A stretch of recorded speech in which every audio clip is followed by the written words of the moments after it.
अभी अभी स्टार्ट ना करो, फाइल बहुत बड़ी हो जाएगी और कन्वर्ट करने में कट करने। अमेरिका में एक ट्रेंड है कि यहाँ पे जब एडमिशन जब भी आप कोई एप्लीकेशन सेंड करते हैं एडमिशन के लिए, तो वहाँ पे एक वोट स्टूडेंट का होता है। At least in my department that is the case. वहाँ पे हम एप्लीकेशन को रिव्यू करते हैं, एसओपी, रिसर्च स्टेटमेंट्स और एवरीथिंग। फिर फैकल्टी बैठती है और जो मेजोरिटी वोट होता है उसको एडमिशन मिल जाता है, जिसको मेजोरिटी वोट नहीं होता उसको एडमिशन डिनाई हो जाता है। प्लस क्योंकि मैं एक सीनियर सीनियर मेंबर हूँ अपनी लैब में, रिसर्च लैब में, तो जो मेरा एडवाइज़र है वो भी थोड़ा एडवाइस लेता है कि भाई इसको रखना है लैब में कि नहीं रखना। मेरे कुछ एक्सपीरियंसेस हैं जो कि मैंने खुद फेस किए हैं, फिर कोई 2 कोलीग्स के साथ डिस्कशन हुई है, तो उसका थोड़ा बहुत जो मुझे समझ आया है, तो मैं उस लिहाज से ये कोशिश करूँगा कि प्रेज़ेंट करूँ कि किस तरह आप एक बेटर ईमेल लिख सकते हैं। तो एक डिस्क्लेमर मैं देना चाहूँगा यहाँ पहले स्टार्ट करने से पहले, कि ये ना समझिएगा कि ये this this is the only way, ठीक है? This could be one way, ठीक है? और मेरे ख़्याल में मेरा एक्सपीरियंसेस की बेस के ऊपर ये एक अच्छा वे है इसे एक ईमेल लिखने का। तो हम जब स्टार्ट करेंगे, और स्टार्ट करने से पहले मैं आपको 2 चीज़ें बता दूँ कि आप कोई भी राउट अख्तियार करें रिसर्च पोज़ीशन विन करने का, तो first of all you have to have in mind कि आपको मेहनत करनी है, ठीक है? You have to put effort, that is the first thing. अगर आपने किसी फंडिंग एजेंसी के थ्रू जाना है या आपने खुद इंडिपेंडेंटली रिसर्च एडवाइज़र को अप्रोच करना है, इन एनी केस जो आपका पहला पॉइंट ऑफ कॉन्टैक्ट होगा वो ईमेल होगी। तो ये आपका फर्स्ट इंप्रेशन है, and first impression is the last impression, ठीक है? और मैंने जो एक्सपीरियंस किया यहाँ पे ख़ुसूसी तौर के अंदर एशियन स्टूडेंट्स और साउथ एशियन स्टूडेंट, और स्पेसिफिकली पाकिस्तानी स्टूडेंट्स और अफ्रीकन स्टूडेंट्स, उनका जो मेजर इश्यू मुझे फ़ील हुआ, वो ये है कि या तो उनकी ट्रेनिंग नहीं है कि किस तरह उस एक प्रोफ़ेशनल ईमेल लिखी जाए, या वो मेहनत नहीं करते ईमेल लिखने में, या उसे गैर ज़रूरी समझते हैं। तो ये मैं आपको बता दूँ कि जो ईमेल है, ये बहुत इम्पोर्टेंट है। ये आपका आपको जो फर्स्ट पॉइंट ऑफ कॉन्टैक्ट है ना, इसकी बेस के ऊपर आपको डिनाई होगा या एक्सेप्टेंस होगी इन एनी केस। अगर आपके पास फंडिंग है या नहीं है, या आप इंडिपेंडेंटली एक रिसर्च पोज़ीशन को देख रहे हैं, ठीक है? तो स्टार्ट करने से पहले मैं बेसिक रिवाइज़ करूँगा। हर कंपोनेंट के बारे में डिस्कस करेंगे कि ईमेल के अंदर कौन-कौन से कंपोनेंट्स होते हैं। That is very important. अच्छा जी, अब आप सबसे पहले आपका जिसको आपने सेंड करना है उसका ईमेल आईडी आपने डालना है। एक सब्जेक्ट होता है, जो कि बेसिकली ईमेल खोलने से पहले ही ये नज़र आता है, और इसकी बेस पे कोई बंदा ईमेल खोलता है, ठीक है? तो अगर आपका ये सब्जेक्ट अच्छा नहीं है, तो ये आपकी ईमेल नहीं खोलेगा कोई भी, यहाँ पे एट लीस्ट। ठीक है, फिर एक इन्फॉर्मल ग्रीटिंग होती है। ये ईमेल की बॉडी के अंदर कुछ कंपोनेंट हैं जो कि इनमें से कोई कंपोनेंट भी एक प्रोफेशनल ईमेल में मिस नहीं होना चाहिए। ये सिर्फ रिसर्च पोज़ीशन विन करने के लिए नहीं है, ये कोई भी ईमेल लिखने के लिए है, ठीक है? तो इ इ इन इन इन कंपोनेंट्स का किसी भी ईमेल में होना लाज़मी है, ठीक है? आप अंडरग्रेड स्टूडेंट हैं, अगर आप अभी अंडरग्रेड हैं, तो ये प्रैक्टिस स्टार्ट कर दें। जब भी कोई ईमेल लिखें अपने प्रोफ़ेसर को या अपने कोलीग्स को, तो इन तमाम कंपोनेंट्स को पूरा करने की कोशिश किया करें, ताकि आपकी ये प्रैक्टिस बन जाए। फिर जब आप रिसर्च पोज़ीशन की रेस में आएँगे, तो आपकी ये प्रैक्टिस पहले बनी होगी, तो आप उसे कंटिन्यू करेंगे, ठीक है? फिर बॉडी होती है जिसमें ग्रीटिंग है, फिर आपका मैसेज है कि आप क्या कहना चाह रहे हैं, क्या पूछना चाह रहे हैं। फिर फाइनल स्टेटमेंट है और फिर क्लोजिंग होगा। ये बस एक ब्रीफ ओवरव्यू था कि जिनको नहीं पता कि ईमेल के अंदर क्या-क्या कंपोनेंट होने चाहिए, ठीक है? ये रिसर्च पोज़ीशन के रिलेटेड नहीं है, ये एक जेनेरिक ईमेल लिखने के लिए ये कंपोनेंट होने लाज़मी है। अच्छा। Excuse me. अच्छा, अब हम स्पेसिफिकली फ़ोकस करते हैं कि मेरे एक्सपीरियंसेस और मेरी डिस्कशन जो दोस्तों से हुई है, और मेरी जो ग्रेजुएट स्टूडेंट कमिटी में जो पोज़ीशन थी उसके अंदर मैंने कौन-कौन से इश्यूज़ देखे जो कि ईमेल में नहीं होने चाहिए। स्पेशली अगर आप किसी एडवाइजर को अप्रोच कर रहे हैं for a research position, maybe for getting acceptance letter, maybe finding a position in his lab और हर लैब, तो इन चीजों के लिए ये इश्यूज मैंने बड़े कॉमनली देखे हैं, तो वो हम एक एक डिस्कस करेंगे। अच्छा, ओके। सबसे पहली बात, अगेन, लैक ऑफ प्रोफेशनलिज्म। क्या होगा, मतलब मुझे एक ईमेल आई, उसने पूरी ईमेल लिख दी लेकिन सब्जेक्ट लिखा ही नहीं। तो जब सब्जेक्ट एक बंदे ने नहीं लिखा तो मेरा पहला इंप्रेशन क्या जाएगा कि यार ये बंदा सीरियस ही नहीं है। ठीक है, तो मैं तो उसका ईमेल भी नहीं पढ़ूंगा। ठीक है, और इसी तरह एडवाइजर या रिसर्चर जो प्रोफेसर है वो उसकी ईमेल को देखेंगे भी नहीं। ठीक है, तो कोई भी कंपोनेंट है ईमेल का वो मिस नहीं होना चाहिए, वो तमाम कंपोनेंट फुल होने चाहिए। मतलब उसका आपका जो है subject, email body, proper greetings, salutation towards the and, regards और सिंसियरली, समथिंग लाइक दैट, और आखिर में आपका नाम। तो इनमें से कोई भी कंपोनेंट जो है वो मिस नहीं होना चाहिए। ठीक है, क्या होगा, रेपिटेशंस होंगी। एक ही ईमेल है, जेनेरिक ईमेल है, वो सबको सेंड हो रही है। ठीक है, that is not a good way of writing an email. ठीक है, ग्रामेटिक एरर्स। अगर आप एक रिसर्च पोजीशन के लिए अप्लाई कर रहे हैं बाहर किसी भी मुल्क में, यूएस की बात नहीं कर रहा मैं, आप किसी भी मुल्क में अप्लाई कर रहे हैं, अगर आपकी ईमेल में ग्रामेटिक एरर्स हैं, तो वो जो फर्स्ट इंप्रेशन से जो जाएगा एडवाइजर को, वो ये कि ये बंदा इंग्लिश में कम्युनिकेट नहीं कर सकता, ये लिख नहीं सकता। ठीक है, तो वो जो आपका जितना भी स्ट्रॉन्ग प्रोफाइल हो, ठीक है, वो उसे देखेगा भी नहीं। ठीक है, उसके बाद ईमेल एड्रेस नेमिंग। मैंने अक्सर देखा है यहाँ पे लोग प्रोफेशनल ईमेल एड्रेस नहीं यूज करते। कोशिश करें प्रोफेशनल ईमेल एड्रेस यूज करें। For instance, Prince charming at the rate gmail.com it's not a professional email. ठीक है, आपके अंडरग्रेड में आप कभी आपने मजाक में बनाया होगा, तो उसको वहां पे ही रहने दें। कोशिश करें एक प्रोफेशनल ईमेल एड्रेस दें, और प्रोफेशनल ईमेल एड्रेस में मेरे ख्याल में क्या होना चाहिए, आपका फर्स्ट नेम या लास्ट नेम होना चाहिए। ठीक है, और उसके अराउंड आपको मुख्तलिफ कम्बिनेशन देख के आपको ईमेल एड्रेस, ईमेल आईडी बनाना चाहिए। Second and most important thing जो कि मैंने अक्सर देखी है, वो क्या है, तो मेरे ख्याल में हम, वो भी मुझे बता रहा था कि उसके में हमें एडवाइजर को ईमेल आई कि एक बंदा रिप्रोडक्शन पे काम करना चाहता है, लेकिन हम उसका एडवाइजर मसल पे काम करता। ठीक है, लाइक कैसे कैसे आप तो कर सकते हैं कि वो उस ईमेल का एक्सेप्टेंस में रिप्लाई करेगा, वो कभी भी रिप्लाई नहीं करेगा। सिमिलरली मेरा एडवाइजर है, हम टेक्नोलॉजी में काम करता हूँ, अगर आप मुझे मेरे एडवाइजर को ईमेल करते हैं कि जी मैं काम करना चाहता हूँ जी इक्विटी के ऊपर, इंक्लूजन के ऊपर, उसको उस चीज़ों का पता ही नहीं है, तो ये नहीं कि आपकी प्रोफाइल अच्छी नहीं है, मसला ये है कि आपने जो ईमेल की है वो गलत बंदे को की है। तो उसका हल क्या, क्वेश्चन ये कि उसका हल क्या है। पहली बात तो ये, अगेन, अपने आप को तैयार कर लें कि अगर आपने कोई रिसर्च पोजीशन विन करनी है तो आपने एफर्ट करनी है। ठीक है ना, तो ये एफर्ट के बगैर कुछ नहीं है। सो आप क्या कर सकते हो कि आप जाओ उसकी प्रोफाइल के ऊपर, गूगल स्कॉलर एक वेबसाइट है, रिसर्च गेट एक वेबसाइट है, वहां पे उसका नाम सर्च करो। ठीक है, और उसकी प्रोफाइल खोलो, जो उसका रिसेंट 5 पेपर है ना, जो 2022, अब 2022 चल रहा है, तो 2022 में उसका एक पेपर होगा, या 2021 में उसका जो पेपर, रिसेंट पेपर जो होंगे उसके 2 3 4 5, जितनी आप पढ़ सकते हो, एटलीस्ट उनको पढ़ लो, और देख लो कि मेरी मतलब मैच भी करता है कि नहीं करता। ठीक है, ना अपना टाइम वेस्ट करो, ना एडवाइस प्रोफेसर का टाइम वेस्ट करो, उससे होता क्या। मैं अपना एक पर्सनल एक्सपीरियंस शेयर करता हूँ। एक मेरे कोलीग ही थे, तो उनकी जॉब होगी टोलेडो में जॉब हो गई, तो एक स्कॉलरशिप नेटवर्क का एक पेज है पाकिस्तानी स्टूडेंट्स का। अगर आप वहाँ आप उसे एक्सप्लोर भी कर सकते हैं, बहुत इंफॉर्मेशन है वहाँ पे। तो उस बंदे ने पोस्ट कर दिया स्कॉलरशिप नेटवर्क के अंदर, या किसी बंदे ने पोस्ट कर दिया कि जो मेरा कोलीग है उसकी लैब में स्टूडेंट्स चाहिए। वो मेरे से डिस्कस कर रहा था कि यार मुझे समझ ये नहीं आ रही, ये जो मुझे ज्यादा ईमेल्स पाकिस्तानी स्टूडेंट्स ही आ रही हैं, पहली बात। और फिर मैंने उसे बताया कि तुम्हारा पोस्ट हो चुका हुआ है, पाकिस्तानी ग्रुप है स्कॉलरशिप नेटवर्क का, उसके अंदर इस वजह से ईमेल्स आ रही। वो मुझे कह रहा है कि मेरा काम है इलेक्ट्रॉनिक्स में।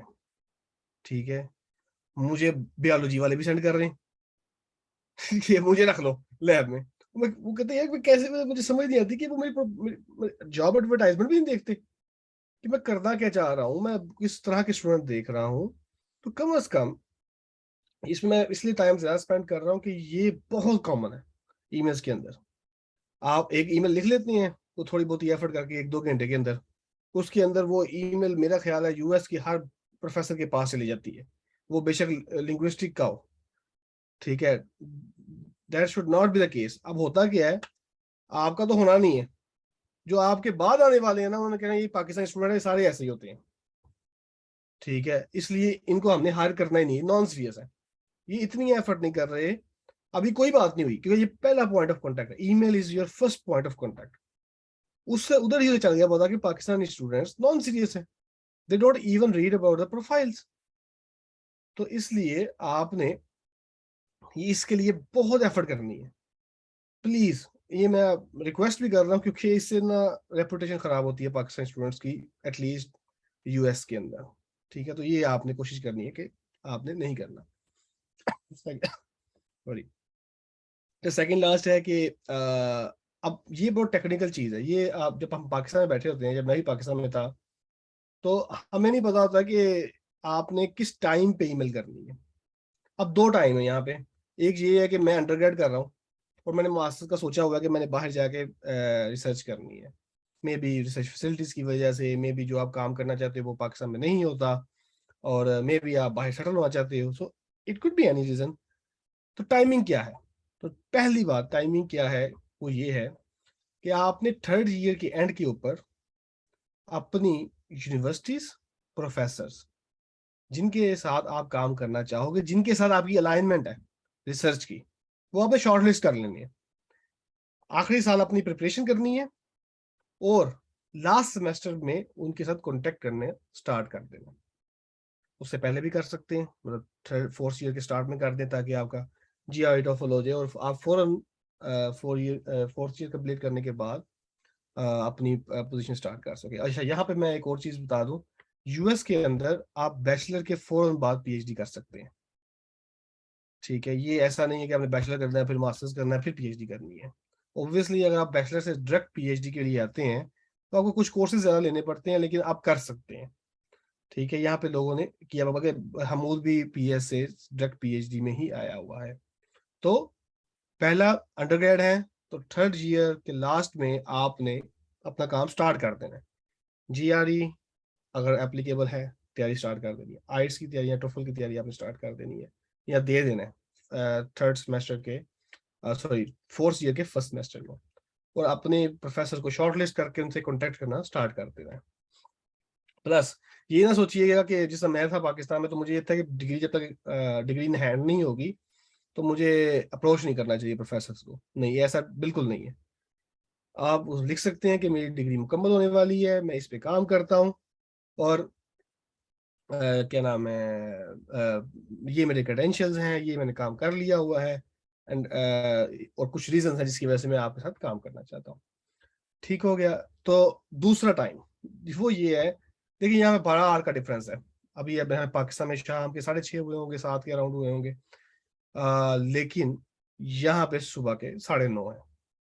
तो अगर आपने यूएस के अंदर ईमेल करनी है और स्पेसिफिकली ईएसटी जोन जो मेरा जोन है इस वक्त, यहाँ पे ईमेल करनी है, तो 6:30 to 7 is a good time to send emails, ताकि प्रोफेसर को सुबह लैपटॉप खोले तो आपकी ईमेल टॉप पे हो और वो ओपन होने के चांसेस ज्यादा है, ठीक है? तो जहां पे भी आप सेंड कर रहे हैं, Italy, Germany, Sweden, Australia, UK, USA, जहां भी आप ईमेल कर रहे हैं, तो आप उसका टाइम जोन देखें। कोशिश करें कि सुबह के जो वर्किंग आवर स्टार्ट होने का जो टाइम है, उस वक्त ईमेल प्रोफेसर को फॉरवर्ड करें, ताकि आपके चांसेस जो है, प्रोबेबिलिटी जो है, वो बढ़ जाए ईमेल खुलने की। तो ये बहुत इंपॉर्टेंट है, तो इसे भी आपने नजर में रखना है। Last, generic emails. देखो, कोई भी 2 प्रोफेसर सेम काम नहीं करते, बहुत रेयर है, बहुत रेयर है। एटलीस्ट उन अगर वो मसल भी, जिस तरह वो मसल में काम करता है, अगर 2 प्रोफेसर है मसल्स में भी काम कर रहे हैं, तो उनकी सब स्पेशलिटी मुख्तलिफ होगी, ठीक है? या कुछ ना कुछ वो मुख्तलिफ कर रहे होंगे। तो ये ऐसे तो पॉसिबल नहीं है कि आप एक प्रोफेसर को लिख रहे हो कि जी मैं मसल में काम करना चाहता हूँ या एजुकेशन टेक्नोलॉजी में काम करना चाहता हूँ, तो वो ही ईमेल आप उठा के जितने भी प्रोफेसर एजुकेशन टेक्नोलॉजी के या मसल के सबको सेंड कर दो। ये नहीं, ये अच्छी बात नहीं है, ठीक है। मैं ये नहीं कहता कि आप सब कुछ रीराइट करो, ठीक है। Try to tweak something, try to paraphrase. यहाँ पे हाईली पॉसिबल है कि आपकी फैकल्टी आपस में डिस्कस करे कि जी मुझे पाकिस्तानी एक स्टूडेंट ने अप्रोच किया है, उसकी ये प्रोफाइल है, ये ईमेल आई है, ठीक है, हाईली पॉसिबल है। तो ये ना हो कि वो कहे मुझे भी यही ईमेल आई है। तो इससे क्या जाहिर होता है, इससे ये जाहिर होता है कि इस बच्चे ने एक ईमेल लिखी हुई है, वो सबको सेंड कर रहा है। नहीं, ऐसा नहीं करना, ठीक है। आपने प्रॉपर हर ईमेल को टेलर करना है उस प्रोफेसर की रिसर्च के अराउंड और अपनी प्रोफाइल के अराउंड और अपना और उस रिसर्चर के प्रोफेसर के साथ कनेक्शन के अराउंड, ठीक है। तो try be to yourself, put some effort, don't write generic emails. अच्छा, अब अब हम मूव करते हैं टेम्पलेट। अब जो इसका जो कोर है इस पूरे सेशन का वो ये है कि चलो हमने ये तो डिस्कस कर लिया कि ये इश्यूज होते हैं ईमेल के अंदर, ये टाइमिंग के इश्यूज हैं, ये सब कुछ है, लेकिन एक अच्छी ईमेल कैसी होती है ये बड़ी इंपॉर्टेंट है। तो मुझे ऐसा फील होता है कि आपके पास जब एक टेम्पलेट हो तो आपके पास एक फ्लेक्सिबिलिटी आ जाती है, एटलीस्ट आपके पास बेयर बोन आ जाता है कि अच्छा ये मेरा स्टार्टिंग पॉइंट है, now I need to improve this, ठीक है, समहाउ, ठीक है। तो ये इंपॉर्टेंट इसलिए भी है कि जब आप ईमेल लिख रहे होते हैं ना तो कई दफा आप भूल जाते हैं कि अच्छा ये मैंने कंपोनेंट मिस कर दिया, ये कंपोनेंट मैंने मिस नहीं किया, तो आप ये कंफ्यूजन में रहोगे। तो मैंने अपने एक्सपीरियंसेस के साथ, ऑब्वियस बात है internet is like first thing to search, वहाँ से और डिस्कशन के साथ अपने हमूद के साथ और अपने कोलीग्स की डिस्कशन के साथ तो कुछ पॉइंट्स बनाए हैं। वो पॉइंट्स क्या है कि जो कि मेरे ख्याल में एक अच्छी ईमेल का कंपोनेंट होने चाहिए। तो वो हम points one by one discuss करेंगे और towards this end of the session इसके ऊपर हम क्वेश्चन आंसर सेशन कर सकते हैं कि अच्छा ये कैसे करना है, ये कैसे करना है, ये किस तरह करना है। प्लस मैं एक एग्जांपल भी शो करूंगा after discussing all the points, और वो भी उसको भी करेंगे कि किस तरह हमने उसमें कैसे कैसे कंपोनेंट हैं, किस तरह वो उसने उस बंदे ने ईमेल लिखी है। अच्छा जी, first thing first, try to use your university account. जब भी आप सेंड कर रहे हो ईमेल तो यूनिवर्सिटी अकाउंट यूज करने की कोशिश करो। मुझे याद है कि जब अंडरग्रेड में हम थे तो सेकेंड या थर्ड ईयर में, उस वक्त तक हमें ये नहीं था पता है कि हमने ये ईमेल एड्रेस यूज करना है कम्युनिकेट करने के लिए, या ईमेल से डरते थे कि या ईमेल लिखेंगे तो क्या हो जाएगा, पता नहीं क्या हो जाएगा, ठीक है। लेकिन अब मुझे याद पड़ता है कि थर्ड ईयर में हमारे जो प्रोफेसर थे उन्होंने हमें पुश करना स्टार्ट कर दिया था कि try to communicate in emails.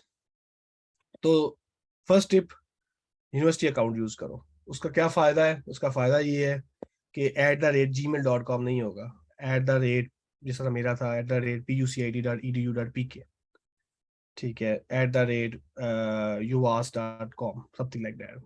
तो इससे क्या होगा कि जब प्रोफेसर देखेगा आपके ईमेल तो वो @gmail बहुत ज्यादा होंगे, लेकिन एक यूनिवर्सिटी के साथ जो होगा ना तो प्रोबेबिलिटी बढ़ जाएगी आपकी ओपन होने की ईमेल की, ठीक है। तो ट्राई टू यूज दैट।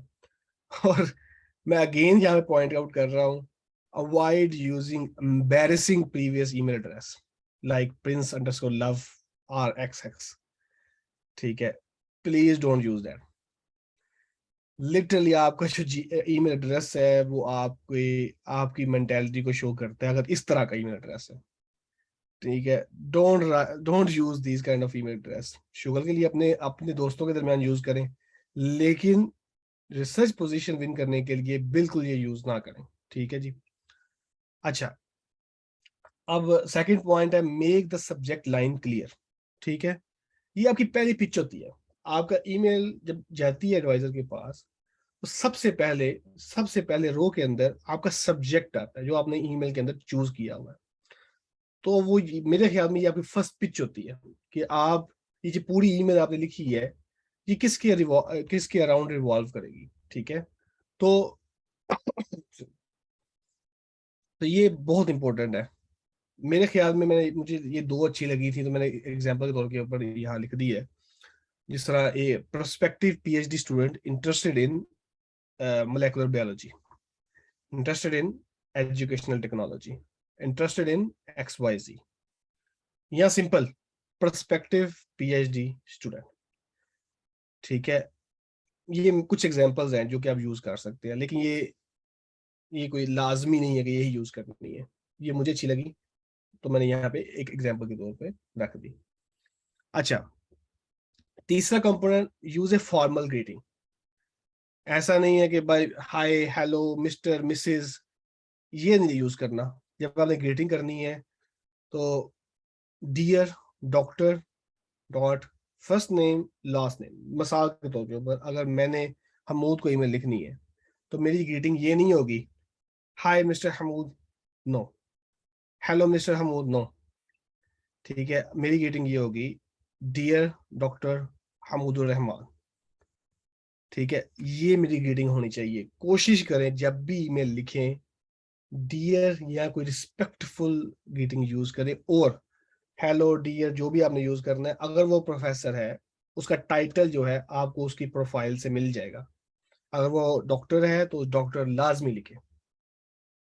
ठीक है, और अवॉइड ना करें। अगर वो प्रोफेसर है तो प्रोफेसर लिखें। लेकिन यहाँ पे जो यूएस के अंदर ट्रेंड है वो डॉक्टर का ट्रेंड है। तो अगर आप कोई बंदा डॉक्टर है तो डियर डॉक्टर हमूद रहमान, ठीक है, डॉक्टर अहमद अशरफ भाई, तो पूरा नाम लिखें उसका। ठीक है,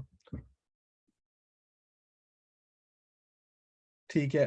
अब अपनी जो इंट्रोडक्शन देनी है ना आपने, वो आपने ना इतनी लेंथी करनी है, ठीक है, और ना ही इतना क्या नाम है आपने कि बिल्कुल जान छुड़वा दे, ये भी नहीं करना। 2 लाइनों की आपने मेहनत कर कर एक अपना इंट्रोडक्शन लिख लेना है कि ये मेरा इंट्रोडक्शन है। ठीक है जी, मैंने बैचलर की है इसमें। जो मिसाल के तौर के ऊपर अगर मैं एजुकेशन टेक्नोलॉजी में पोजीशन विन करना चाहता हूँ तो मैं क्या लिखूंगा जी, मेरा ये बैचलर है, मास्टर्स है कंप्यूटर साइंस के अंदर, और एजुकेशन टेक्नोलॉजी के अराउंड मैंने ये काम किया हुआ है। 2 lines, that's it. Formal tool use करें। ये कोई टेक्स्ट मैसेज नहीं है जो व्हाट्सएप पे आप एक दूसरे को सेंड कर रहे हैं। तो मैं आपको एग्जांपल देता हूँ। मैं ये पॉइंट मैंने क्यों डाला है। मुझे एक ईमेल आई, पाकिस्तानी स्टूडेंट था, वो हेल्प, उसे हेल्प चाहिए थी पीएचडी में यहाँ पे एडमिशन लेने के लिए। तो उसने सारी ईमेल रोमन उर्दू में लिख दी मुझे। ठीक है, कोई सब्जेक्ट नहीं। मैंने उस ईमेल का रिप्लाई भी नहीं किया। अगर मैंने ईमेल का रिप्लाई नहीं किया तो प्रोफेसर तो वैसे ही कहेगा कि ये क्या बंदे ने लिख दिया। ठीक है, इमोजीज यूज ना करें, स्लैंग यूज ना करें, एब्रीवेशन यूज ना करें, अपनी पर्सनल लाइफ डिस्कस ना करें। ठीक है, they don't care about that. ठीक है, जब आपकी एप्लीकेशन पैकेज आएगा वहाँ पे एक डाइवर्सिटी स्टेटमेंट या स्टेटमेंट पर्पस होता है। अगर आप पीएचडी स्टूडेंट के लिए अप्लाई कर रहे हैं, वहाँ पे आप कुछ अपना पर्सनल लाइफ के बारे में, पर्सनल एक्सपीरियंसेस के बारे में जिक्र कर सकते हैं, लेकिन ईमेल के अंदर पर्सनल लाइफ के बारे में डिस्कस ना करें। अगर आपको लग रहा होगा कि ये मैं पॉइंट क्यों डिस्कस कर रहा हूँ, लिटरली हमने ये चीजें मैंने ईमेल्स में देखी हैं। ठीक है, यहाँ पे आपको कोई हमदर्दी का वोट नहीं मिलना। ठीक है, दूसरा एप्रीवेशन, इमोजीज और स्लैंग, ये तो आपका, ये अगर आपने लिख दिया ना तो आपको बहुत ही हाई चांसेस है कि आपको ईमेल का रिप्लाई भी नहीं आएगा। शायद वो खोले भी ना, वो देख के और बंद कर दे या डिलीट कर दें, या और एक अच्छा इंप्रेशन ना पड़े। अच्छा, ये चीजें जरूरी इसलिए भी हैं। देखो, आपको चाहिए एक पोजीशन। अगर आप पीएचडी स्टार्ट कर रहे हो ना, आपने 10 जगह पे अप्लाई किया है ना, तो मिलनी आपको एक पोजीशन ही है और आपने एक में ही परस्यू करना है। लेकिन होता क्या है कि जब आप इस तरह की चीजें यूज करते हो तो एक पाकिस्तानी स्टूडेंट्स का इंप्रेशन खराब होता है। तो आप अपने लिए तो खराब कर ही चुके हो, अब जो आपके बाद आने वाले स्टूडेंट्स हैं उनका भी आप आ, एक मसला क्रिएट कर देते हो कि इसको यार पाकिस्तानी स्टूडेंट को रखें भी कि ना रखें। यहाँ पे कुछ हैं प्रोफेसर्स, ठीक है, वो इंटरनेशनल स्टूडेंट्स हायर करेंगे ना तो एक पर्टिकुलर रीजन से हायर करेंगे। क्यों? क्योंकि उनका एक्सपीरियंस अच्छे रहे हुए हैं। ठीक है, जिस तरह मैं हूँ, मेरे से पहले यहाँ एक मेरा जो एडवाइजर का पहला स्टूडेंट था वो पाकिस्तानी था। उसका उसके साथ अच्छा एक्सपीरियंस रहा हुआ है। मैं आया उसके बाद। ठीक है, इसी तरह अब जब पर्सपेक्टिव स्टूडेंट्स आते हैं, उसको ईमेल लिखते हैं और वो पाकिस्तानी होता है, तो वो फौरन ईमेल मुझे फॉरवर्ड कर देता है कि यार ये बंदा देखो, इसकी प्रोफाइल ठीक है, इसको परस्यू करें कि ना करें। ठीक है, तो आपका जो फर्स्ट जो आप ईमेल्स लिख रहे हो और जो कम्युनिकेशन कर रहे हो, वो सिर्फ आप पर इफेक्ट नहीं करेगी, आपके बाद आने वाले जो स्टूडेंट्स हैं उन पे भी इम्पैक्ट करेगी। तो इसलिए please try to put some effort. अच्छा, उसके बाद जो पॉइंट है, ग्रामेटिक एरर्स, स्पेलिंग मिस्टेक्स।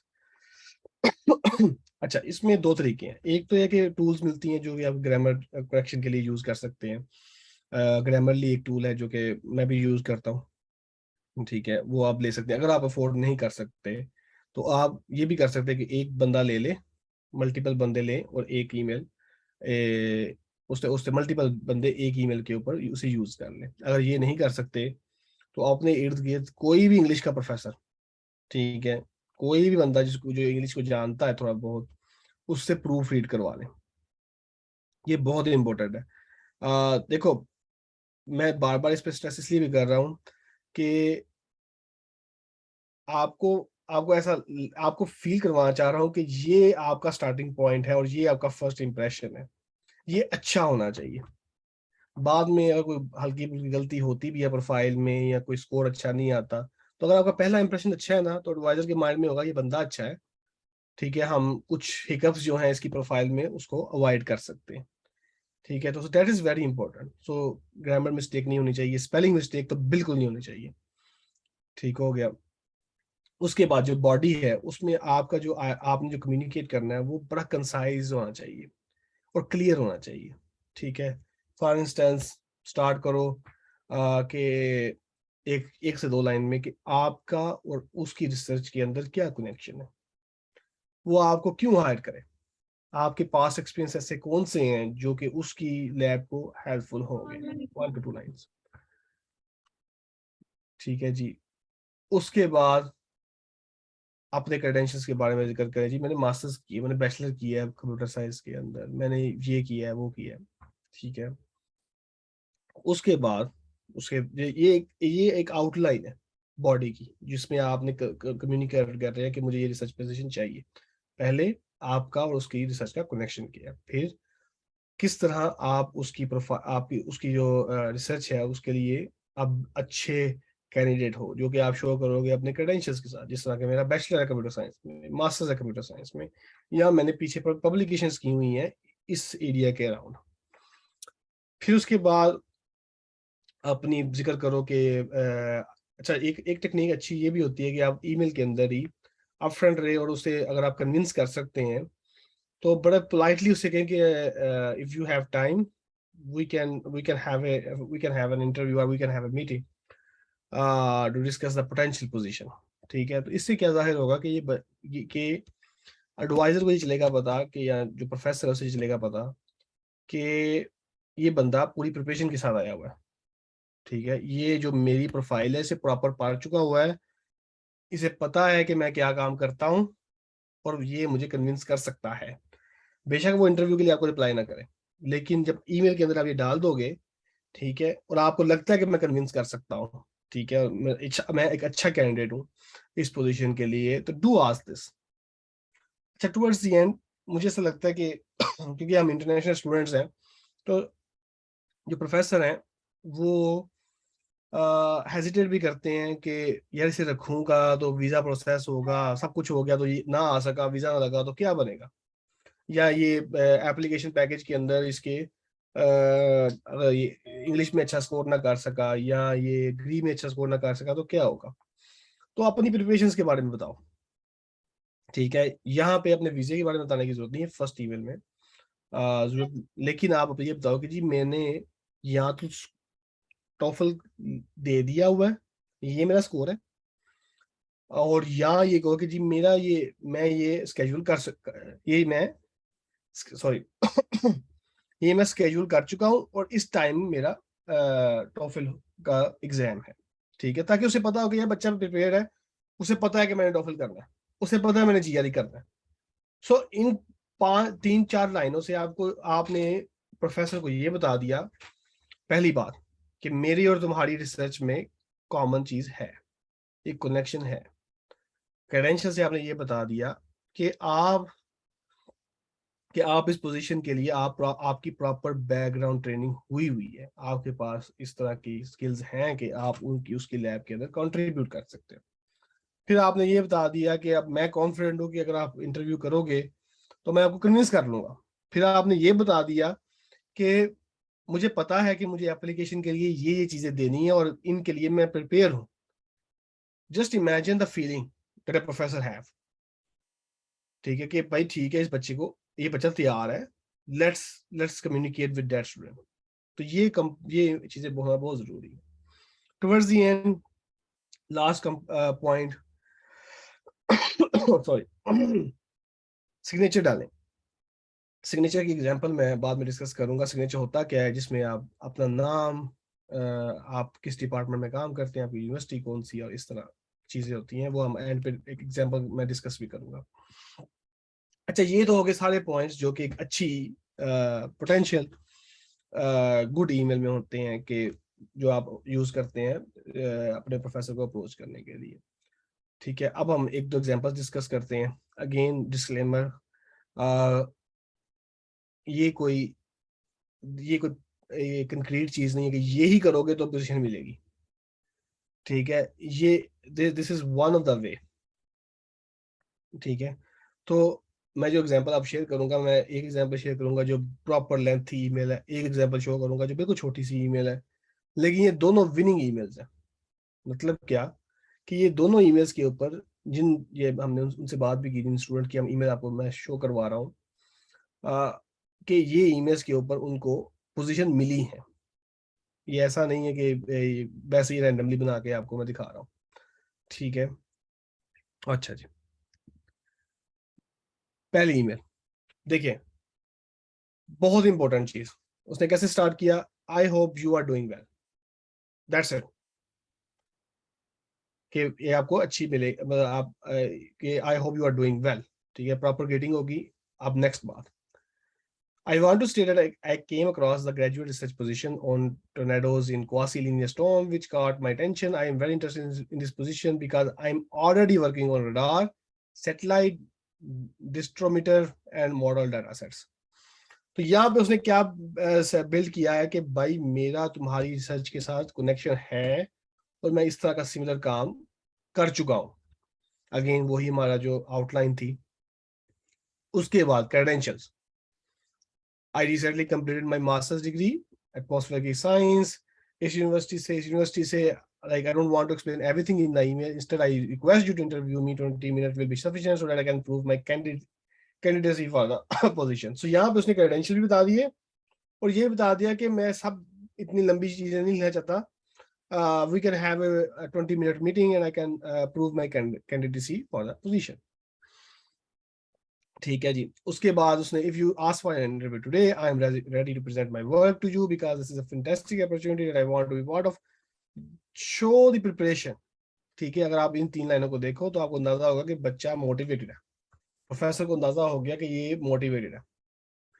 फिर उसने कहा जी मैं अपनी सीवी अटैच कर रहा हूँ, मास्टर्स की ट्रांसक्रिप्ट अटैच कर रहा हूँ, I am requesting you to please have a look at them. And towards the end again preparation, कि मुझे पता है कि मैंने आइस देना है, और फुली वैक्सीनेटेड इसने इसलिए डाला हुआ है क्योंकि यहाँ पे एक इशू चल रहा था कि अगर आप फुली वैक्सीनेटेड नहीं है तो एडमिशन्स के मसले बनेंगे। ठीक है, और अगेन ये आपके ऊपर है, आप वैक्सीन करवाना चाहते हैं कि नहीं करवाना चाहते। तो उसने कहा कि मैं फुली वैक्सीनेटेड हूँ, I am prepared to come to US, मेरा आइस टेस्ट इस डेट को है, so there won't be an issue if we have to start early. I hope to hear from you soon. Sorry. Thanks and regard, ambitious student. So don't write ambitious student. मेरे ख्याल में आपको अपना एक signature यहाँ पे होना चाहिए। ठीक है, मुझे इस, हालांकि ये विनिंग ईमेल है, लेकिन मेरे ख्याल में अगर टुवर्ड्स द एंड इसका सिग्नेचर होता तो that could have make more sense than using this one. अच्छा, ये होगी एग्जांपल, ये एक एग्जांपल है जो कि लेंथी है, प्रॉपर आउटलाइन फॉलो की हुई है। मेरे ख्याल में this is a better approach. ठीक है, ऑब्वियस बात है, ये हर बंदे की मुख्तलिफ होगी, किसी के कुछ क्रेडेंशियल होंगे, किसी के कुछ क्रेडेंशियल होंगे, कुछ इंटरव्यू करना चाहता होगा, कुछ नहीं करना चाहता होगा। So this is a good approach. अच्छा, एग्जाम्पल 2। ठीक है, बहुत ब्रीफ है लेकिन ऑलमोस्ट हर चीज कवर कर रही है। अगर अगर आप इसको पढ़ें, मैं जो स्लाइड्स हैं मैं बाद में हम आपके शेयर भी कर देगा। ये मैंने वैसे जो ये एग्जांपल है, ये मैंने स्कॉलरशिप नेटवर्क के किसी पेज से डाउनलोड की हुई है। So it was good.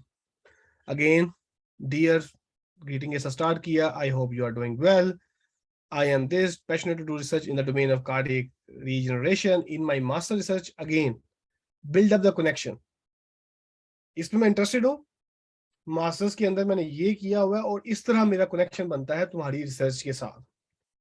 ठीक है, उसके बाद मेरी सीवी अटैच है, रिसेंट रिसर्च के अंदर मैंने ये काम किया हुआ है और मैं आपके साथ क्या काम करना चाहता हूँ, ये भी इंपॉर्टेंट है। मतलब इसमें अगर आप 3 कंपोनेंट को डिवाइड करो तो उसने क्या किया है, पहले उसने ये बताया कि मैं किस चीज के बारे में पैशनेट हूँ और मैंने पीछे अपने मास्टर्स में क्या काम किया हुआ। ठीक है, मेरी सीवी ये है और मेरी रीसेंट पब्लिकेशन ये है और मैं क्या आप किस चीज के लिए पैशनेट हूँ जो कि मैं आपकी लैब में आके काम करना चाह रहा हूँ। ठीक है, और टुवर्ड्स द एंड उस अच्छा इसमें सिर्फ स्ट्रक्चर चेंज है लेकिन कंपोनेंट्स वही है।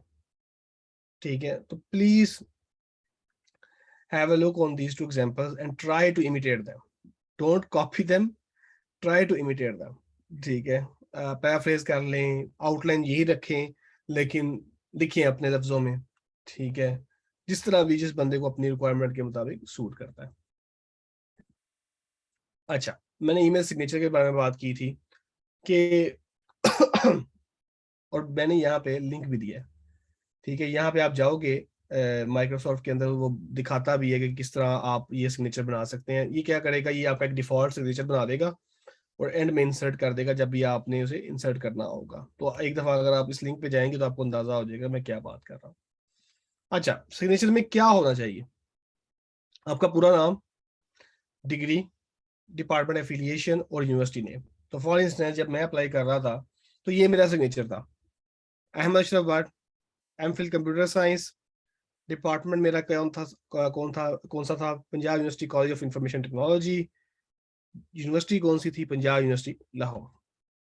ठीक है, इसी को आप कॉपी कर सकते हैं, नहीं इसे कॉपी करना तो अपना आप सिग्नेचर बना सकते हैं, गूगल करें, बहुत अच्छे अच्छे सिग्नेचर की टेम्पलेट्स आपको मिल जाएंगे। ठीक है, so you can use them as well. लेकिन सिग्नेचर से ये होता है कि प्रोफेशनल लगता है, आपकी ईमेल प्रोफेशनल लगती है। So try to add signature in your email whenever you are trying to approach a professor for a research position.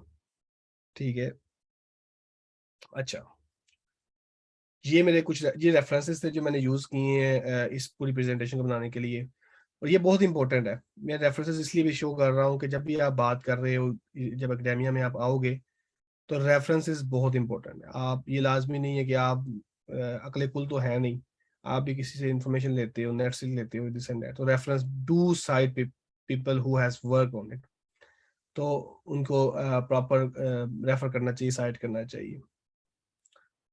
अच्छा जी, अच्छा जी, अब सेशन अब खत्म हो गया। अब please if you have any question do shoot and I will try to answer those as best as I can. जी, बहुत शुक्रिया अहमद भाई। अब हम क्वेश्चन आंसर सेशन की तरफ चलेंगे। जिनका कोई क्वेश्चन हो तो वो काइंडली अपना अगर हैंड रेज करें और तो उनका मैं नाम बोलूँगा तो वो अपना क्वेश्चन पूछें ताकि एक तरतीब रहे और कोई मसला ना हो। जी, बदर के नाम से है, आप अपना क्वेश्चन पूछ लें। वालेकुम सलाम। अस्सलाम।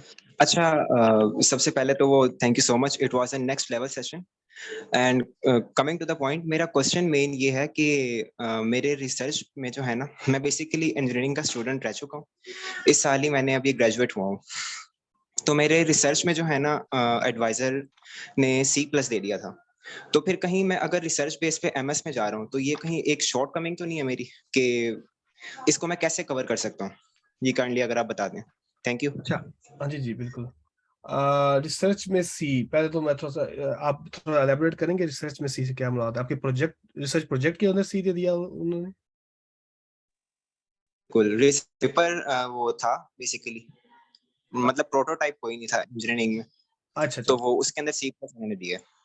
अच्छा, जो मेन चीज है ना, वो क्या मैटर करती है अगेन, देखें, आपकी ट्रांसक्रिप्ट जाएगी, वो लाजमी देखेंगे कि आपका C+ है, लेकिन आप इसे कवर कैसे करना है, ये अच्छा क्वेश्चन है। उसको कवर करने का एक ही तरीका है, या दो तरीके कह लें। पब्लिकेशन, अगर आपकी पब्लिकेशन है, दे विल इग्नोर कि ये C+ आया था, ठीक है, दैट इज वेरी इंपॉर्टेंट, ठीक है।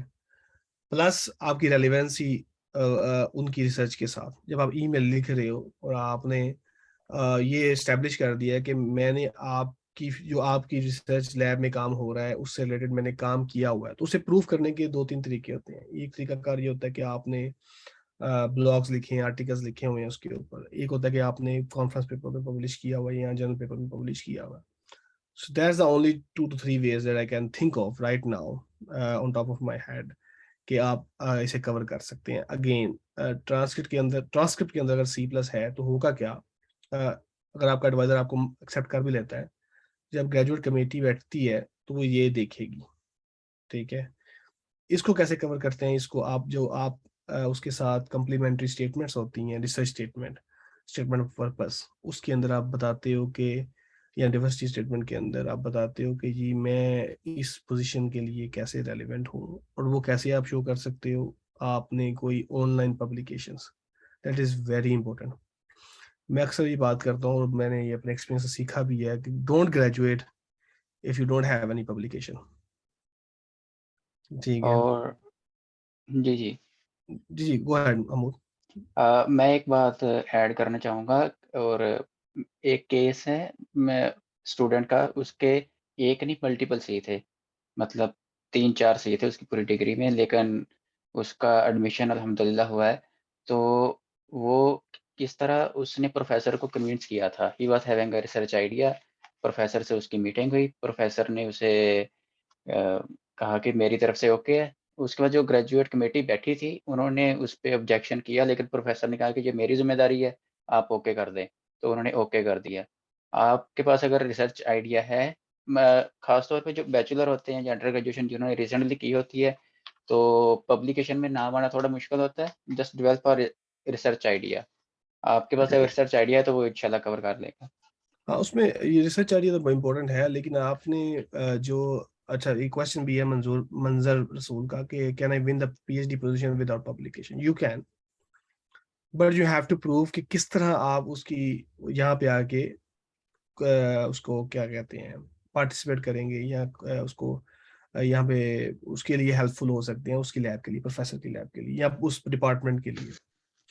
तो दो तरीके हैं, एक तो है पब्लिकेशन, एक है इंडस्ट्री एक्सपीरियंस, हुँ, ठीक है। मिसाल के तौर के ऊपर के, जिस तरह आप अगर माइक्रोबायोलॉजी के अंदर है, उसके रिलेटेड आपने इंडस्ट्री के अंदर काम किया हुआ है, तो आपको पब्लिकेशन की जरूरत नहीं है। आप कह सकते हैं कि मैंने इधर साल, 1.5 साल, 2 साल काम किया और मैंने XYZ के ऊपर काम किया हुआ है, ठीक है। उसका आप लेटर ऑफ रिकमेंडेशन अपने एम्प्लॉयर से ले लें और आप कर सकते हैं, ठीक है। सेकंड, अगर आपके पास पब्लिकेशंस नहीं है, ठीक है, तो आपकी बाकी जो प्रोफाइल के कंपोनेंट्स हैं बहुत बेहतरीन होने चाहिए। मसलन आपका CGPA बहुत अच्छा होना चाहिए। कोई ज्यादातर कोशिश करें कि B+ से ऊपर ही हो, या B+ से ऊपर हो। दूसरा, आपके टोफल के अंदर बहुत अच्छे स्कोर होने चाहिए, 102+, 100+ कर लें, डिपेंडिंग अपॉन कि किस डिपार्टमेंट में अप्लाई कर रहे हैं। यहाँ पे एक ऐसा डिपार्टमेंट भी है जो 107 मांगता है, ठीक है। तो अपनी दूसरे कंपोनेंट को मजबूत करें, ठीक है। GRE का एग्जाम दें, अच्छे स्कोर करें, टोफल का एग्जाम दें, अच्छे स्कोर करें। अपनी ट्रांसक्रिप्ट तो चेंज नहीं कर सकते लेकिन उसके लिए कम्प्लीमेंट्री इंडस्ट्री में काम करें, 6 माह साल इंडस्ट्री में काम करें, प्रूफ करें कि मेरे पास बेशक मैं यहाँ पे लैग कर गया, लेकिन मेरे पास और चीजें हैं जो कि मैं कंट्रीब्यूट कर सकता हूँ, या जो जो मैं यूज कर सकता हूँ इस पोजीशन के लिए। जी। जी। नेक्स्ट क्वेश्चन मोहम्मद अबू बकर।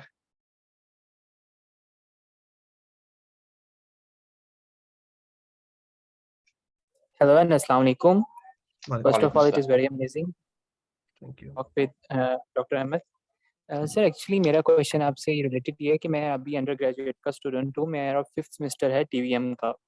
तो सर इस समर के अंदर I have done a research internship in a wildlife conservation project and hmm, and do also and I have done also isolation and purification of salmonella enterica to does food poisoning. So मेरा question ये था कि I have tried a lot asking professors about undergrad research internship abroad.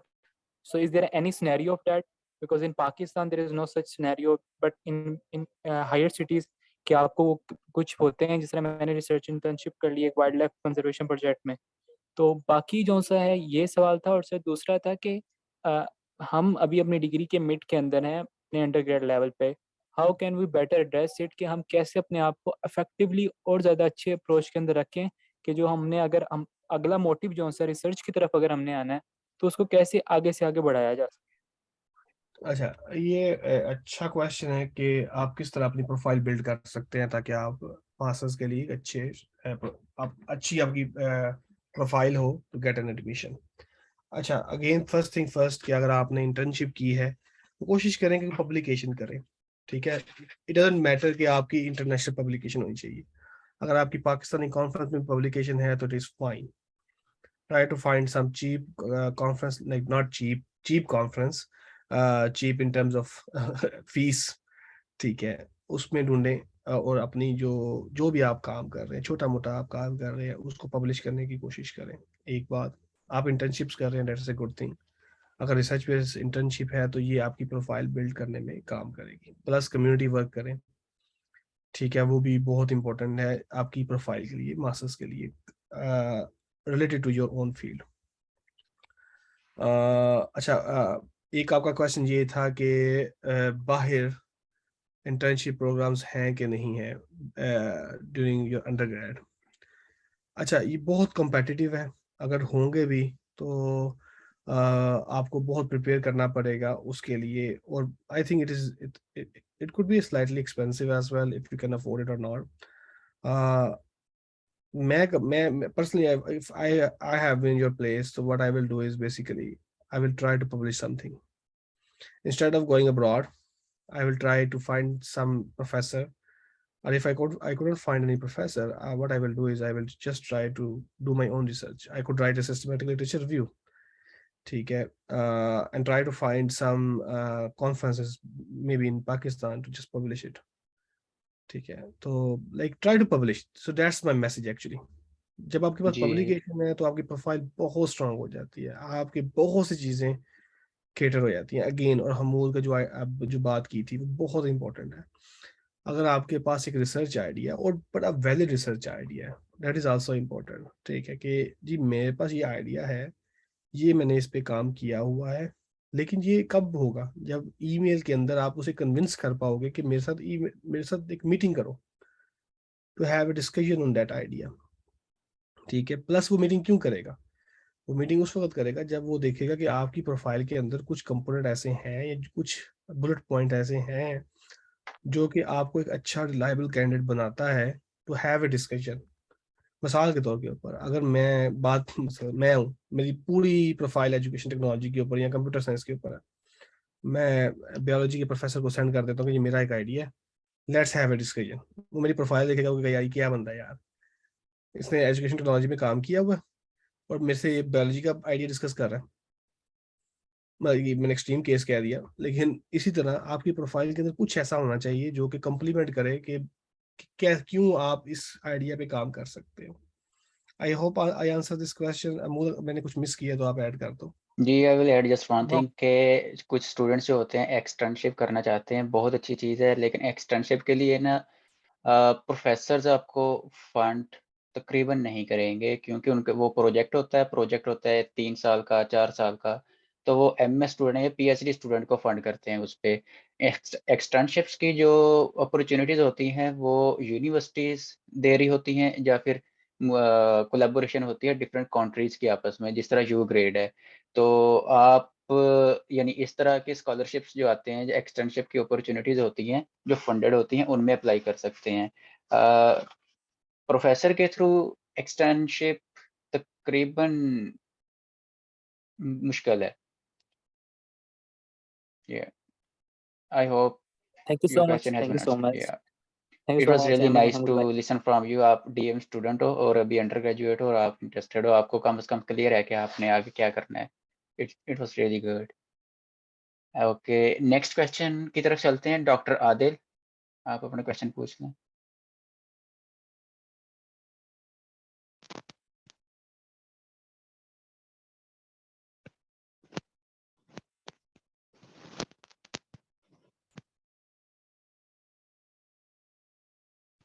अच्छा, जो जितने तक sort out करते हैं कि क्या इशू चल रहा है. Doctor Adil, I think there is some issue at your side. Okay, मैं टाइप कर देता हूँ. नहीं बोले आप, कोई मसला नहीं. अभी आपकी अच्छा, बात मैं आ कह गई. जी. मैं कह रहा था रेफरेंसेस से क्या मुराद है, इसकी मुझे समझ नहीं आई. रेफरेंसेस, ओके, जो मैंने आखिर में साइटेशंस की बात की है, उसकी बात कर रहे हैं आपके रिकमेंडेशन लेटर्स की बात कर रहे हैं? ना, वो जनरल बात थी कि ऑब्वियस बात है ईमेल के अंदर आप रेफरेंसेस नहीं देते. आप वैसे मैंने एक जनरल बात की कि जब भी आप जी, कोई चीज़ लिखते जी. हैं, नहीं, जब भी आप कोई citation भी मिसाल के समझा तौर के दूं. ऊपर अगर आपने स्टेटमेंट लिखनी है, पर्सनल स्टेटमेंट, रिसर्च स्टेटमेंट लिखनी है, उसके अंदर एक अप्रोच है जो कि अगर आप कुछ लिख रहे हैं और उसकी दलील देने के लिए आप साइटेशन डाल लें उसके अंदर, उस पेपर के अंदर, कि मैं बात किस लिटरेचर की बेस पे कर रहा हूँ, ठीक है? तो वह उस टर्म में कह रहा था, like it was not related to the email writing, ठीक है? इट वाज जस्ट कि अगर जब भी आप कोई ऐसी चीज़ लिखें कन्विंस करने के लिए, प्रपोजल हो गया, रिसर्च स्टेटमेंट हो गई, तो अगर आपने किसी का आइडिया यूज़ किया है तो उसे प्रॉपर साइट करें. दैट वाज जी. The only thing. या अच्छा, एक बात मैं और पूछना चाह रहा था, वो ये थी कि अगर मैं फाइनली स्टूडेंट हूँ और अब मेरा प्लान बन रहा है रिसर्च का और मैंने रिसर्च नहीं की हुई, तो मुझे ये लिखना चाहिए कि मैंने रिसर्च नहीं की हुई और मैं करना चाहता हूँ, या मुझे पहले रिसर्च करनी चाहिए और फिर ही इस तरफ आना चाहिए? अच्छा, मैं तो अमूद बता सकते, मुझे थोड़ा कट रहा था, आपको समझ आई क्वेश्चन की? Sorry, will you repeat your question please? अच्छा, मैं दोबारा पूछता हूँ. मैं ये पूछना चाह रहा हूँ कि अगर मैं फाइनली, तो मैंने पहले ही मेरा ये मूड नहीं था. आप टाइप कर दें ताकि कुछ मिस ना हो जाए मुझसे बात. जी, आप टाइप करें, तब तक नेक्स्ट क्वेश्चन ले लेते हैं. अली, आप अपना क्वेश्चन पूछ लें. वो पहले ये जो टाइप क्वेश्चन है मुझे उन्हें आंसर करने दीजिएगा, फिर सके एक टाइप क्वेश्चन जो चैट के अंदर है और एक हम जो बोल रहे हैं. ओके, चलिए ठीक. अच्छा जी, एक क्वेश्चन है, कहना, अच्छा ये मंजर भाई का मैंने कर दिया रिप्लाई. रिमशा अजीज, उन्होंने कहा कि मैं एरिया ऑफ रिसर्च चेंज कर सकती हूँ. बिल्कुल कर सकते हैं, लेकिन आपको एस्टेब्लिश करना पड़ेगा कि आप ये एरिया, रिसर्च एरिया क्यों चेंज करना चाहते हैं और किस वजह से चेंज करना चाहते हैं. मिसाल के तौर के ऊपर कि अगर मैंने मेरा जो मास्टर्स का, अगर मेरा मास्टर्स का थीसिस, जो मेरा अपना थीसिस था, वो ग्राफ थ्योरी के ऊपर था, लेकिन जो मैं अब काम कर रहा हूँ, मैं एजुकेशन टेक्नोलॉजी पे काम कर रहा हूँ, लेकिन मैं किस तरह उसे प्रूव कर सकता था कि मेरा सॉफ्टवेयर डेवलपमेंट का एक्सपीरियंस था मोबाइल एजुकेशन के अंदर, मोबाइल एप्लीकेशन के अंदर, सॉरी नॉट एजुकेशन एप्लीकेशन. मेरी प्रीवियस ट्रेनिंग बैचलर और मास्टर्स की थी, ठीक है, इन computer science. So I can convince them कि बेशक मेरा ये एरिया है, ये मेरा one of the research area जो मुझे पसंद है, लेकिन मैं ये काम करना चाहता हूँ, और इस काम के लिए मैं अपने आप को कैसे समझता हूँ कि मैं एक अच्छा कैंडिडेट हूँ. Then you have to establish that connection. So you can switch your research area, even if you are in PhD and you don't like you don't like the way you are going in your dissertation, you can switch in PhD as well. So you can switch at any time. अच्छा जी, अब एक next question लेते हैं, अली भाई से लेते हैं. जी, अब अच्छा, आई थिंक आपने टाइप भी कर दिया. Yes, जनाब, मैंने टाइप कर दिया exactly. So I hope I have a couple of questions more. जी, first of all, jazakallah khair to all of you, Mr. Hamood Rahman sir, and everyone. You're doing very great. People usually charge for it. मेरा specific question sir ये है, मैंने already Hamood Rahman sir को भी इसके लिए approach किया था. मेरा जो फील्ड ऑफ बैचलर्स है, that's in computer science and engineering, और ड्यू टू एनी रीजन उसमें कैरियर गैप था. Exactly due to Covid it got delay by 1.5 year. So वो 4 साल के बजाय उसको 5.5 साल लग गए. due to any reason, due to the universities and those kind of secrecy. दूसरा मेरा क्वेश्चन ये है कि मैंने इंजीनियरिंग किया है, now I want to switch to serve and contribute in international relations and foreign diplomacy. So मैं बाकी लोगों के सवाल से तो समझ चुका हूँ कि किसी को स्टेम सेल से बाकी स्पेसिफिक स्ट्रीम में स्विच या स्विच करना है, but how could I justify, this is a very totally different thing, doing engineering and doing something like in humanities or like social sciences, international relations, and this foreign diplomacy. Second thing, most important thing, I have a career gap. Like after completing my bachelor's, I have been serving and I have been doing my job exactly to support myself. So कहीं इस तरह का issue या कोई तकलीफ ना आ जाए कि आपका career gap ही 2-3 साल का है, उसे कैसे मतलब justify किया जाए apart from, in addition to publishing your content and writing some proposals, or how could you be that relevant or that deserving candidate in front of them? Definitely thousands of people are approaching them. How could you win that spot? So वही मेरा question था. मैंने काफी mails भी universities को लिखे थे. Exactly मैं काफी चीजें जानता था, बट आई वाज सरप्राइज कि काफी चीजें उसमें नई भी थी. That was really helpful. So मैं वही चीज आपका वक्त लेना चाहूंगा सर. जी, मैं कोशिश करूंगा कि जितना अच्छा मैं इसका रिप्लाई कर सकूं. बड़ा एक यूनिक केस है, लेकिन अगेन अगर आपने पैशन अपना आइडेंटिफाई कर लिया है, बेशक आपने कंप्यूटर साइंस में बैचलर किया, उसके बाद आप इंटरनेशनल रिलेशन और डिप्लोमेसी में आना चाहते हैं. देखिए, बड़ा इंपॉर्टेंट है कि आप रिफ्लेक्शन करें बैठकर कि आप इस फील्ड में क्यों आना चाहते हैं.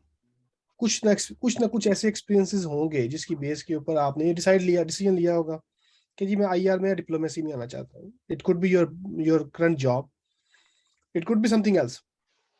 ठीक है, ऐसा बिल्कुल नहीं है कि आप रात को सोए सुबह उठे आपने कहा जी आज मैंने आईआर में चले जाना. ठीक है, या international, of course it was a process of 3-4 years. जी. तो वो जो आपका प्रोसेस है, जो रिफ्लेक्शन है, put that thing in your statements, in your research statement, in your personal statement, or in your statement of purpose, कि जी मैं कंप्यूटर साइंस में डिग्री की, लेकिन ये मेरे एक्सपीरियंस थे, XYZ एक्सपीरियंसेस थे, जिसने मुझे पुश किया इस फील्ड को चूज करने में. एक. दूसरा, बेशक मे भी आपकी पब्लिकेशंस ना हो आईआर में या डिप्लोमेसी में, आप क्या कर सकते हैं, जो ऑनलाइन ब्लॉग्स हैं जो कि आईआर या डिप्लोमेसी पे लिखते हैं, try to publish something in those blogs. आपका राइटिंग सैंपल होना चाहिए कि जी ये बंदा इसमें काम कर सकता है. ठीक है, so you need to convince them through your experiences and your publication online. It could be a conference, it could be general, it could be an article in some blog site. So just show them I'm serious and that's why I choose this topic. क्योंकि art से stem में आना, ये आप कह सकते हैं कि अच्छे करियर के लिए या अच्छे सिस्टम के लिए, लेकिन स्टेम के से आईआर में जाना, it needs a pure passion towards that field, specially अगर आपने एग्जैक्टली. ठीक है ना. तो I was like doing this. Yes. My next question again, sir, कि you had mentioned that ResearchGate is a very good portal, like a place where you can, I think, correct me if I'm wrong, where you can publish your article or something. No, I think that I'm saying it right. No. ResearchGate is kind of a common place where you showcase your research. मेरा paper publish हुआ XYZ conference में, ABC conference में, या किसी दूसरी journal paper में, तो मैं वहां पे अपनी प्रोफाइल बताऊंगा ResearchGate में, और मैं बताऊंगा कि मैंने इन कॉन्फ्रेंसेस में पेपर पब्लिश किया हुआ. तो ResearchGate खुद एक कॉन्फ्रेंस नहीं है, ना ही जर्नल है. It is just a showcase of your own research, जैसे गूगल स्कॉलर है.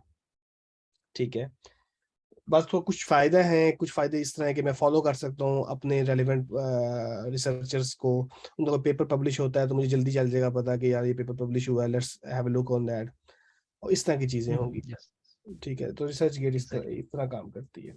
ठीक है, आई hope I answer your question. Yes, definitely. Best of luck in your life. Thank you so much. Thank you so much to all of you. I Sure. think I will be in touch if I could ask or text in case Sure. if you people have time, you could reply me. Thank you so much, all of you. Jazakallah khaira. जी, I think doctor Adil आप question पूछ चुके हैं अपना या नीचे लिखा हुआ उन्होंने। अच्छा जी, अच्छा आप एड्रेस कर दें। अच्छा जी, उसके बाद अली भाई के बाद अब्दुल मतीन है। इंग्लिश प्रोफिशिएंसी लेटर पर भी स्कॉलरशिप विन हो सकती है। I won't recommend that. English proficiency letter US में तो नहीं हो सकती। जो स्कैंडिनेवियन कंट्रीज हैं वहां पे हो शायद। I don't think so to be honest कि आप स्कॉलरशिप विन कर सकते हैं इंग्लिश प्रोफिशिएंसी लेटर से। At least in my experience, you can get an admission in a university on English proficiency letter, but you won't be able to get a scholarship. That is my experience. I could be wrong. ठीक है. Which one is better option for addition in profile? Getting a paper publication or presenting a paper in conferences? If you are an undergrad, anywhere, general publication, conference publication, everything is fine. Even if you are master student, general paper is more valued than the conference paper, depending upon your field. For instance, if you are from computer science, conference paper is like general paper. But if you are from humanities or other STEM field, general paper are more valued than conference paper. But in undergrad and graduate level, masters and undergrad, any publication is fine. So go for it. So, okay, my question is, it is completed, one should have publication in literature. If I have publication in symposium or publication is it enough? Publication एक ऐसी चीज है कि जो जितनी हो उतनी कम है। ठीक है, so just publish anywhere you can. So don't worry about the like the places, like it could be your local conference, it is fine. Just because the thing is, what will happen is they can ask your writing sample. ठीक है, तो writing sample मांग सकते हैं। तो जो आपने publish किया हुआ है वो इस फॉर्म में होना चाहिए कि आप अपने असिस्टेंट प्रोफेसर या प्रोफेसर को दिखा सको कि ये मैंने लिखा है। ये ना हो कि उसमें ग्रामर मिस्टेक्स हो, स्पेलिंग मिस्टेक हो, कोई काम ना किया हो, पब्लिश हो गया हो किसी तरीके से लोकली। तो ये आप जो भी आपने अपनी सीवी में डालना है, वो प्रोफेसर जिसको आप अप्रोच कर रहे हैं वो उसकी पीडीएफ मंगवा सकता है। So just keep that in mind. ठीक है, that is one thing. Okay, final year student of DMA, no research. Okay, I have previous interested. I was previous interested in clinics. Should I be writing email to the professor for research or scholarship without any research, without any publication or related internship? Okay, इसके दो answer हैं. You can write an email, but you have to establish your connection. How the connection with their research and how will you contribute to their research. अगर आपका publication नहीं है, industry experience नहीं है, like in crux, अगर आपके पास कोई ऐसी शोकेस करने के लिए चीज नहीं है जो कि आप उन्हें कन्विंस कर सको कि ये उनके लिए हेल्पफुल है, तो just put yourself in their shoes कि मुझे बताओ, मैं एक स्टूडेंट को हायर करना चाहता हूँ और उसके पास कोई स्किल नहीं है जो मेरी लैब में कंट्रीब्यूट कर सकता है, मैं उसे क्यों हायर करूंगा? तो इसके बारे में सोचो, हमेशा सोचो कि मेरा प्रोफेसर मुझे क्यों हायर करे। जब आप इसका आंसर कर सको, देन राइट एन ईमेल।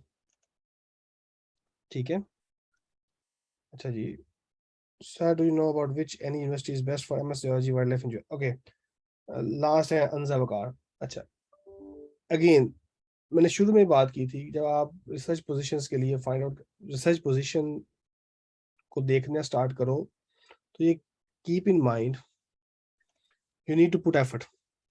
ठीक है, कोई बंदा आपको ये नहीं बताएगा कि जी XYZ यूनिवर्सिटी में जाओ, वहां आपका जियोलॉजी डिपार्टमेंट बहुत अच्छा है या वाइल्ड लाइफ बहुत अच्छा है। ठीक है, सो you need to do a lot of research. You have Google, just Google it, you will be able to find relevant information.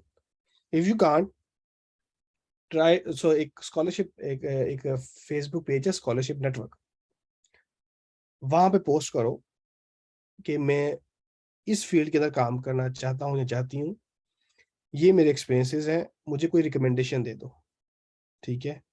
So those people are doing great work, they can really help you. So hopefully you will be able to find something there. अच्छा जी, I was having अच्छा तुम्हारा ये आ गया, review article has more value or research article. Again same answer. Publication matters. At undergrad level it doesn't matter if you have systematic literature review or review paper or something like that, or obviously research article has more value. Research article, both are research article, but the value, the experiment, if you do some experiment and have some results, it is better to have a systematic literature review. But अब कई दफा ऐसा भी होता है कि sorry excuse me, कि एक ऐसी फील्ड आ चुकी है, बहुत पेपर पब्लिश हो चुके हैं, अब उसको सिंथेसाइज करना के लिए जरूरत है, तो उस वक्त आपका मसाल के तौर पर मेरे कोलीग हैं, उन्होंने सिस्टमैटिक लिटरेचर रिव्यू किया था एजुकेशनल रिपोर्टिक्स का। उसकी ऑलमोस्ट लास्ट 2 साल पहले पब्लिश हुआ था, अब उसकी ऑलमोस्ट 100 प्लस साइटेशन है एक ही पेपर की। तो ट्राई टू सी कि वो रिव्यू लिटरेचर किसी चीज को आंसर कर रहा है कि नहीं कर रहा। अगर वो कर रहा है तो वो रिसर्च जो आर्टिकल विद एक्सपेरिमेंट से अच्छा है। अगर आपका लिटरेचर रिव्यू बहुत से पहले हुए हैं, आपने भी एक कर दिया है, तो ऑब्वियसली आपका जो दूसरा पेपर है वो ज्यादा वैल्यूएबल है। But at undergraduate level any publication is good to have.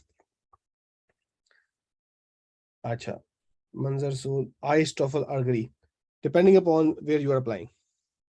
Question ये है कि कौन सा एग्जाम दें आप इंग्लिश लैंग्वेज प्रोफिशिएंसी के लिए। सो इट डिपेंड्स कि आप कहाँ अप्लाई कर रहे हो। Again go to the admission office, sorry, admission site and see what they required in your department. जी, I think we are done with the questions. At the end, I would like to add some things कि जब आप email लिख रहे होते हैं तो एक क्वेश्चन आता है कि लेंथ कितनी होनी चाहिए। तो आई वुड से कि लेंथ में इतनी मैटर नहीं करती जितना उसका कंटेंट मैटर करता है। आप उसको कैसे कन्विंस कर रहे हैं और आप कितना रेलेवेंट हैं उसकी फील्ड से रिलेटेड। तो don't worry about length, just convince them and be relevant to the research, I mean to the lab. और तीन ही चीज़ें आई थिंक जो इम्पोर्टेंट है यहाँ पे मैटर करती हैं। तो एक कि आपकी ईमेल जो है प्रोफेशनल होनी चाहिए, प्रोफेशनली राइटअप होना चाहिए उसका, और दूसरा उसमें कोई रिसर्च आइडिया हो या आपका रिसर्च इंटरेस्ट शो हो रहा हो, और तीसरा एवरीथिंग इंटरलिंक्ड हो। आपका जिस तरह एक भाई ने क्वेश्चन पूछा था कि उनका गैप था, उन्होंने इंडस्ट्री में टाइम गुजारा है, तो this could be positive thing for you if अगर आप उसको अपने उसके साथ इंटरलिंक कर देते हैं। इंडस्ट्री में आपने कोई प्रॉब्लम देखी है और उस पर आप फर्दर रिसर्च करना चाहते हैं, तो this will be a positive point for you. और हाँ, वन थिंग मोर के अगर आपने अंडर ग्रेजुएशन की है, आप MS या PhD के लिए अप्लाई करना चाहते हैं, तो ईमेल में डोंट राइट के आप PhD as a PhD student आना चाहते हैं या एज अ MS स्टूडेंट आना चाहते हैं। स्पेसिफिकली ना लिखें, इसको रिप्लेस कर दें ग्रेजुएट स्टूडेंट। ग्रेजुएट में MS और PhD दोनों शामिल हो जाते हैं, क्योंकि बहुत सीटें होती हैं जो स्पेसिफिकली MS के लिए या स्पेसिफिकली PhD के लिए होती हैं। अगर आपने उसके ऑपोजिट लिखा है तो आपको कंसीडर नहीं करेंगे कि ये तो PhD करना चाहता है या ये सिर्फ MS करना चाहता है। तो जस्ट राइट के graduate student, as a graduate student आप आना चाहते हैं और अपना रिसर्च का जो आइडिया है वो उसमें बयान कर दें जो हमने सारा डिस्कस किया है। तो एनी डॉक्टर साहब, अगर आप कुछ ऐड करना चाहें। नहीं, बस मैं एक चीज कंक्लूडिंग रिमार्क्स। हाँ जी, बस कंक्लूडिंग रिमार्क्स ये हैं तमाम पाकिस्तानी स्टूडेंट्स को कि जब भी आप थोड़ी सी एफर्ट करो, ठीक है। हम मुझे फील होता है कि we are not train professionally कि how to write an email professionally specifically. तो थोड़ी सी एफर्ट खुद करो, गूगल सर्च करना सीखो, ठीक है। इट्स एन आर्ट, ठीक है, उसे आपको सारे आंसर वहां पे मिल जाएंगे। Try to find relevant resources, ठीक है। Try to be around those people who are encouraging and looking for the same thing, ठीक है। और एफर्ट करो, दैट इज रियली इंपॉर्टेंट, ठीक है। बहुत शुक्रिया डॉक्टर साहब। और एंड पे मैं कहूँगा कि आपस में कोलैबोरेट करें, आपके साथ जो पोटेंशियल स्टूडेंट होते हैं मिलके काम करें, ज़्यादा बेटर है। हम एक दूसरे छुपा रहे होते हैं, मिलके जो एफर्ट करेंगे उसका फ़ायदा होगा इंशाल्लाह।